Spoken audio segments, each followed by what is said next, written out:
Election commission of ઇન્ડિયાની આ website અમે આપને બતાવી રહ્યા છીએ કે જેની અંદર કુલ 24 એપ્લિકેશન આવી હતી. આપ જોઈ રહ્યા છો કુલ 24 એપ્લિકેશન આવી હતી, જેમાંથી 12 એક્સેપ્ટ થઈ છે, જેમાંથી 12 માંથી 3 જે છે એ ખુદ મુકેશ દલાલની છે. હવે બીજી એક મહત્વની વાત, રિજેક્ટેડ 8 છે, જેમાં 3 નિલેશ કુંભાણીના પણ ફોર્મ છે અને તેની સાથેનું અન્ય એક ફોર્મ કયું કે જેના કારણે કોંગ્રેસ હવે પિક્ચરમાં ન રહે તેવું પણ બની શકે. સૌથી પહેલા તબક્કાવાર અમે આપને જણાવીએ. સૌથી પહેલા આ જે ઇન્ડિયન નેશનલ કોંગ્રેસના ડમી ઉમેદવાર જેઓએ નિલેશ કુંભાણીના ડમી ઉમેદવાર તરીકે ફોર્મ ભર્યું હતું, સુરેશભાઈ પડસાલા, તેઓનું જે ડમી ઉમેદવાર તરીકેનું ફોર્મ હતું તે રિજેક્ટ થઈ ગયું છે. બીજી મહત્વની વાત, 3 ટેકેદારો મીડિયામાં આપ સાંભળતા હશો. કેમ એવું હતું? કારણ કે નિલેશ કુંભાણીએ 3 અલગ અલગ ફોર્મ ભર્યા હતા, 1, 2 અને 3. આ ત્રણેય ફોર્મની અંદર એક અલગ અલગ ટેકેદાર હતા અને હાલમાં જે જાણકારી આપવામાં આવી તે પ્રમાણે આ ત્રણેય ફોર્મને અમાન્ય ઠેરવી દેવામાં આવ્યા છે. હવે કોંગ્રેસ હાઈકોર્ટ જશે, સુપ્રીમ કોર્ટ જશે અને ત્યાં જઈને લડત આપશે.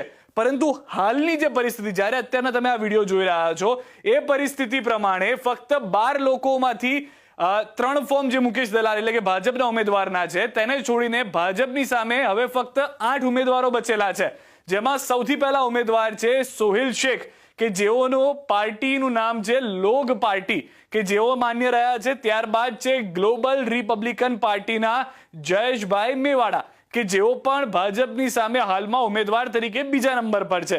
ત્રીજા ઉમેદવાર છે ભરતભાઈ પ્રજાપતિ કે જેઓ ઇન્ડિપેન્ડન્ટ લડી રહ્યા છે. ત્યારબાદના ચોથા ઉમેદવાર કે જેઓનું પણ ફોર્મ એક્સેપ્ટ થઈ ગયું છે, ઇન્ડિપેન્ડન્ટ લડી રહ્યા છે, અજીતસિંહ ઉમત કે જેઓ પણ છે ત્યાં આગળ ભાજપની સામે. ત્યારબાદ છે બહુજન સમાજ પાર્ટી એટલે કે બીએસપીએ પોતાના ઉમેદવાર રાખ્યા છે પ્યારેલાલ ભારતીને કે જે પણ હાલમાં ભાજપની સામે છે. ત્યારબાદ વધુ એક ઇન્ડિપેન્ડન્ટ ઉમેદવાર છે કિશોરભાઈ દાયાણી કે જેઓ હાલમાં ઇન્ડિપેન્ડન્ટ ઉમેદવાર તરીકે છે. વધુ એક અને સૌથી અંતિમ હાલની જે પરિસ્થિતિ છે જેમાં નિલેશ કુંભાણીના ફોર્મને અમાન્ય રાખવામાં આવ્યું છે, ત્યારે સૌથી અંતિમ ઉમેદવાર છે ઇન્ડિપેન્ડન્ટ બારૈયા પરસોત્તમભાઈ કે જેઓ રમેશભાઈ પરસોત્તમભાઈ કે જેઓ ભાજપની સામે છે. બાકીના જે 3 ફોર્મ છે ભારતીય જનતા પાર્ટીના મુકેશ દલાલના છે કે જે 3 માન્ય થઈ ગયા છે. હવે અહીંયા આગળ પિક્ચર એ જામ્યું છે કે જે અલગ અલગ પાર્ટી તરફથી વાત, કેમ કે એક સરદાર વલ્લભભાઈ પાર્ટી તરફથી પણ ઉમેદવાર, અંતિમ ઉમેદવાર કે જે પણ ત્યાં આગળ છે તે છે અબ્દુલ હમીદ ખાન. આ 8 ઉમેદવારો વર્સિસ ભાજપના મુકેશભાઈ દલાલ આ ઉમેદવાર છે. હવે અહીંયા આગળ 2 પિક્ચર એ છે, કારણ કે ફોર્મ પાછું ખેંચવાની છેલ્લી તારીખ 22 તારીખ છે.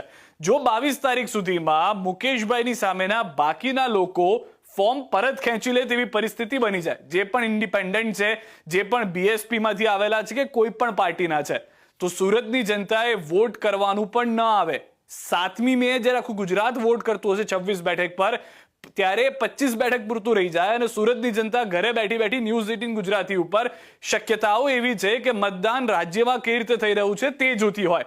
પરંતુ આ જો અને તોની પરિસ્થિતિ તે માટે ઊભી થઈ છે કારણ કે રિજેક્ટેડ ફોર્મની અંદર આ જે 3 લાલ નિશાન આપ જોઈ રહ્યા છો, 1, 2 અને 3, 3 ફોર્મ રિજેક્ટ કરી દેવામાં આવ્યા છે નિલેશ કુંભાણીના. અહીંયા આગળ એક ઝટકો લાગ્યો 3 ટેકેદારોનો, ત્યાં બીજો એક ઝટકો એ પણ લાગી ગયો કારણ કે તેમાંના જે ટેકેદાર કે જેઓ ડમી ઉમેદવાર તરીકે ફોર્મ ભર્યું હતું સુરેશભાઈ પડસાલા, તેઓનું પણ ફોર્મ રિજેક્ટ થઈ ગયું. એટલે કે કોંગ્રેસ પાસે હવે કોઈ વ્યક્તિ બચ્યું નથી કે જે ત્યાં આગળ હોય અથવા તો ઉમેદવારી કરી અને તેઓ લડી શકે.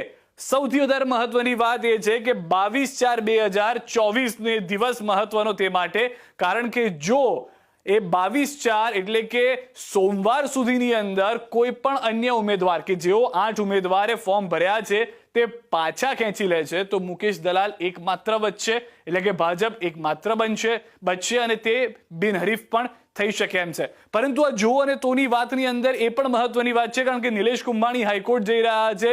BM માંગુકિયા કે જે એડવોકેટ છે ત્યાંના કોંગ્રેસ એડવોકેટ સેલના, તેઓ પણ પહોંચ્યા છે અને શક્યતાઓ બહુ બધી છે. બની શકે કે હાઈકોર્ટમાં ગયા અથવા તો સુપ્રીમ કોર્ટમાં ગયા બાદ તેઓની તેમાં જીત થાય, તેઓના ફોર્મ માન્ય રાખવામાં આવે. જે 3 ટેકેદારોએ સાઇન કરી હતી તેઓ હવે જે કહી રહ્યા છે કે અમારી આ સાઇન નથી. આ તમામની જો અને તોની વચ્ચે જો આ ફોર્મ માન્ય રાખવામાં આવે તો કોંગ્રેસ જે રીતે કહી રહ્યું છે કે ક્યાં તો ભાજપ પહેલેથી મુકેશ દલાલને હારતા જોઈ ગયું હતું જેના કારણે આખો ખેલ પાડ્યો છે, શક્તિસિંહ ગોહિલની પ્રતિક્રિયા હતી, તો શક્યતાઓ છે કે બમણા જોશ સાથે કોંગ્રેસ પાછું આવે આવે, બમણા જોશ સાથે પ્રચાર પ્રસાર થાય, બમણા જોશ સાથે નિલેશ કુંભાણીને જીતાડવાનો પ્રયાસ થાય અને ભાજપની સુરતની આ બેઠક, મુકેશ દલાલની આ બેઠક પર એક ચિંતાનો વિષય ઊભો થઈ જાય છે. તો હાલમાં જે પરિસ્થિતિ આપ જોઈ રહ્યા છો, 8 ઉમેદવાર કે જેમાંથી નિલેશ કુંભાણીને જો બાકાત કરવામાં આવે તો 8 ઉમેદવાર પણ 22 તારીખ સુધીમાં ફોર્મ પરત ખેંચી લે તો આખું એક પિક્ચર બદલાઈ જશે. અને આ પિક્ચર બદલાતાની સાથે જ નિલેશ કુંભાણી જો હવે ચૂંટણીમાં નથી આવતું તો ભાજપની જીત અહીંયા આગળ આસાન અથવા તો બિનહરીફ પણ થઈ શકે છે. પરંતુ જો અને તોની વાત, શક્તિસિંહનો જે દાવો છે કે નિલેશ કુંભાણી જીતે છે, ફોર્મ ભરાઈ જાય છે, તેને માન્ય રાખવામાં આવે છે કોર્ટ તરફથી, તો અહીંયા આગળ મુકેશ દલાલ માટે ખતરો હોઈ શકે તેવી પરિસ્થિતિનું પણ નિર્માણ થઈ શકે છે. રાહ જોવાની છે 22 તારીખની ફાઇનલ ડેટની કે જેમાં બાકીના ઉમેદવારો શું કરે છે, અને સાથે રાહ એ પણ જોવાની છે કે હાઈકોર્ટ અથવા સુપ્રીમ કોર્ટ તરફથી નિલેશ કુંભાણીના જે ફોર્મ અમાન્ય ઠેરવવામાં આવ્યું છે તેને લઈને શું નિર્ણય આવે છે. પળે અપડેટ્સ માટે આપ જોડાયેલા રહેશો ન્યૂઝ 18 ગુજરાતી સાથે જ 7 તારીખે મતદાન સુરતની જનતાએ કરવાનું છે કે નહીં તે પણ અમે આપને જણાવીશું.